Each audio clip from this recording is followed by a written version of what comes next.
Good morning, good afternoon, good evening to East Central Missouri and the world, and welcome to the James Strong Show podcast number 176. Thank you for joining us. Thank you for making us a part of your day. I appreciate it. This podcast was recorded on the evening of Thursday, June the 18th, from the Doubletree Hotel in Springfield, Missouri. That's right, back on the road again. I wanted to do another podcast, evening podcast, a dual podcast, kind of a report on what it's like out here in the real world during the COVID-19 pandemic. And I also wanted to do an essay today, an essay about, well, I'll just call it Glass Half Full, the race edition. We have a real problem in this country with race, and it should be getting better as we understand one another better, as communications get better. But I'm not sure that it is, and I'm not quite sure why. I'm going to bring up some topics, hopefully as a, what do I want to say? Maybe an indicator that maybe things aren't as bad as you hear. They aren't as bad as you see on the television. And they certainly could, maybe should, be a whole lot worse than they really are. So a glass half full perspective on race relations in our country. But first, let me give you a synopsis of the trip. I took a second trip since early March when the pandemic hit. Another driving trip, so I've still not been brave enough to get into an airplane. That will happen in July.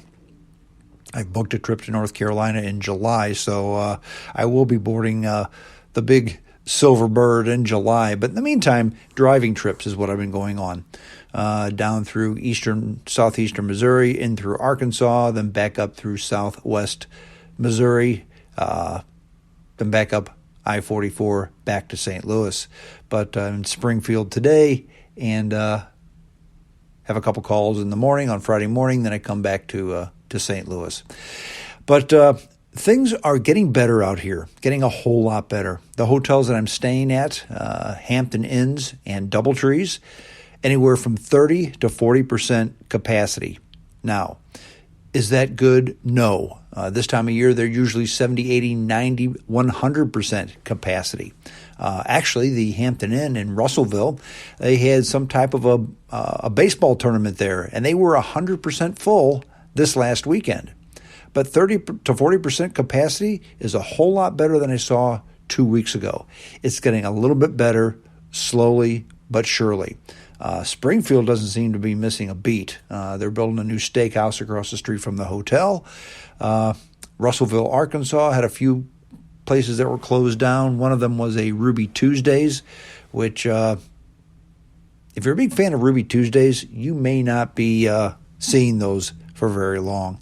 The big draw to Ruby Tuesdays was the big food bar that they had there. Well, they don't have that anymore, so the rest of their food, in my opinion, is pretty substandard. So with all the hotels out there and no food bar, I don't look for Ruby Tuesdays to be open for very long. But the other restaurants were, okay. In fact, had a nice conversation with the manager at the Hampton Inn in Russellville, Arkansas, and she said that they were able to keep all 18 of their people the whole time. They never got slow enough where they had to lay everybody off. They got the PPE money to keep people employed. While they were employed, they deep cleaned the entire hotel, and that place was spotless. She smiled. She was grateful that all the folks stayed employed, and things were getting much better for her. That made me smile. Things, and again, things are going to get better slowly but surely. We're not going to have a V-shaped curve here, but if we keep progressing, that's a good thing. Took a back road up to Springfield here. This was today, by the way, and if you're in Russellville, Arkansas, to get to Springfield, you take Arkansas Highway 7 north to 65 up to Springfield, okay?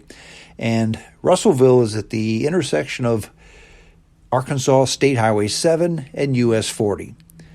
Now, if you go a little bit north on Highway 7, you are in wilderness. I don't think there's many more people living there than there are in the Mojave Desert. There's no towns to speak of, just trees as far as the eye can see. And what they have as posters on their mailboxes, many of the people on Highway 7, State Arkansas State Highway 7, leading up to US 65, Sasquatch pictures. That's right. This is the middle of Sasquatch country.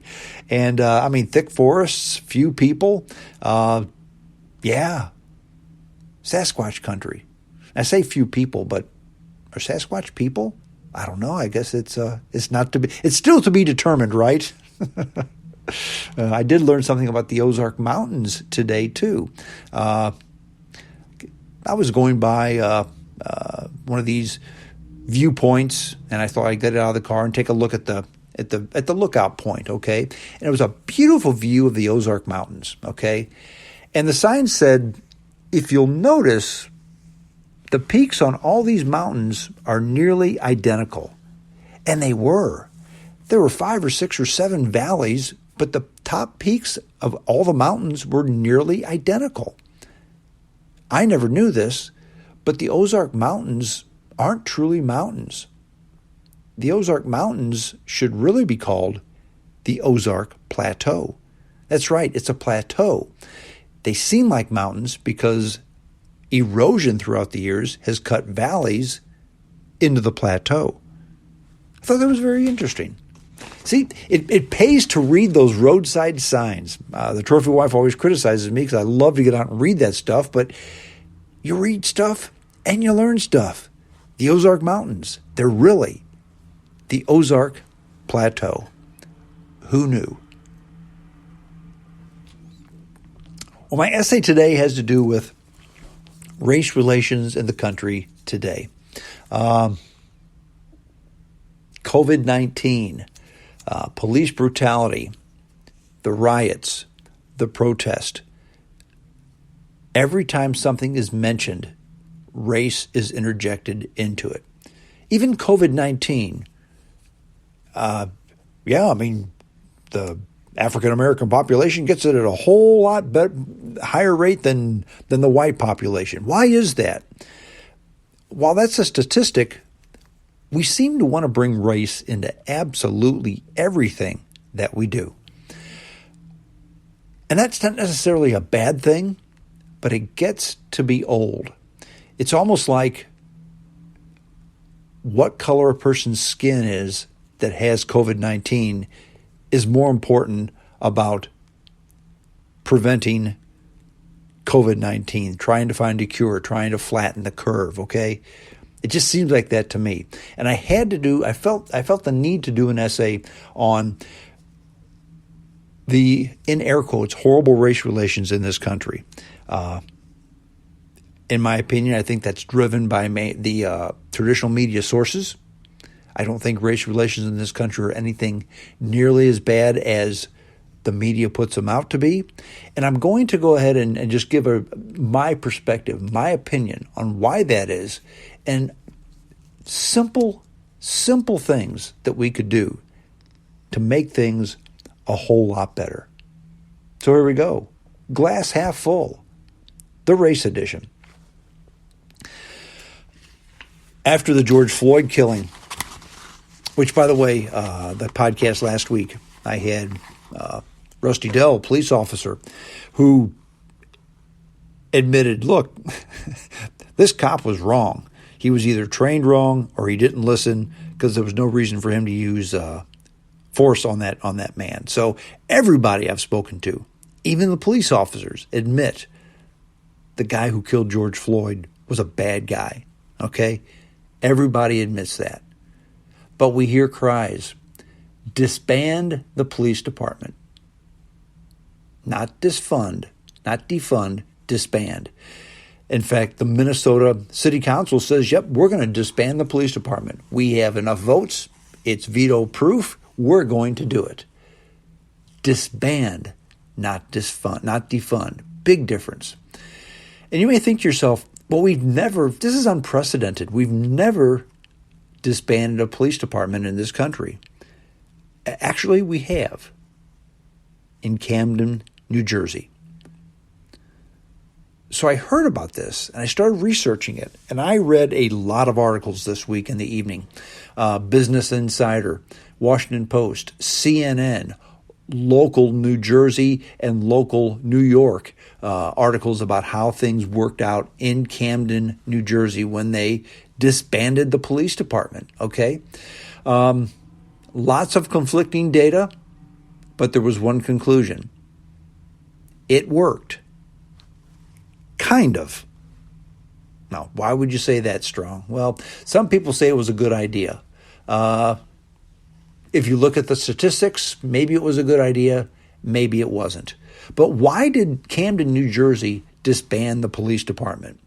Well, actually, this happened about 10 years ago. Remember, we had the Great Recession back then. And Camden, New Jersey has been a poor, failed city for a long time. Industry pulled out of there. It's just a poor shell of a city that's reliant on state aid. And with the Great Recession, there were massive budget cuts in New Jersey. So basically, they did defund the police. And because the police were defunded, it had to be disbanded. But it just wasn't disbanded and left alone, okay? Camden, again, a poor shell of a city, was relying on state aid. Although the crime was high, there was no money to maintain the police department as it stood. So what they did is they booted the union. They fired all the policemen, but they rehired a bunch of them. Like they retired there were about 250 police officers in Camden, New Jersey. They rehired 100 of the 250, okay? Many of them were not rehired because of bad history. Some didn't want to come back with the cut in pay, okay? But there was lots of corruption in the Camden, New Jersey Police Department. Lots of corruption in the police department, in the court system, and the labor union. So they thought, well, here's what we're going to do. We're going to disband the police department, but immediately have a county-wide police department that can be better funded, and we can actually have more cops for less money because the union is not involved anymore. Well, nobody else in the county wanted to get in on Camden, New Jersey's mess, so they were kind of on their own. But they did hire more police officers, okay? So less money spent, more police officers hired, okay? Most of the police officers were new. They had 250. They hired 400. About 100 of them were the old police officers. 300 were new. Most of them were new. Most of them were white. Remember this statement because it's important as my essay continues. Camden, New Jersey, as a city, is about actually less than 20% white, 42% black, and more than 50% Latino. Now, those numbers don't come up to 100% because some Latino people are white, some Latino people are black, some Latino people are neither. Okay, so Latino includes all of the above in the equation. They decided to go with the broken window police enforcement policy. You've heard that term before. What is it? Well, New York City had success back in the 1990s when Mayor Giuliani initiated the broken window policing policy. And what that means is if you had a neighborhood with broken windows, they flood that area with police. And they look for the people who are breaking the windows. The theory is, okay, if you enforce the petty crimes, the people will realize, okay, they're not going to put up with this baloney, and they won't do the big crime. So crime goes down. That's what happened in the 90s, okay, with Giuliani. But it didn't work in Camden, New Jersey, not initially, okay? Crime went way up because they were enforcing petty crimes like broken windows, of course. Some 300 tickets were given out to people who rode bicycles without bells attached to them, okay? Ridiculous types of law enforcement. Were they breaking the law? Sure. Do you want to write a ticket because your bike doesn't have a bell on it? Please, okay?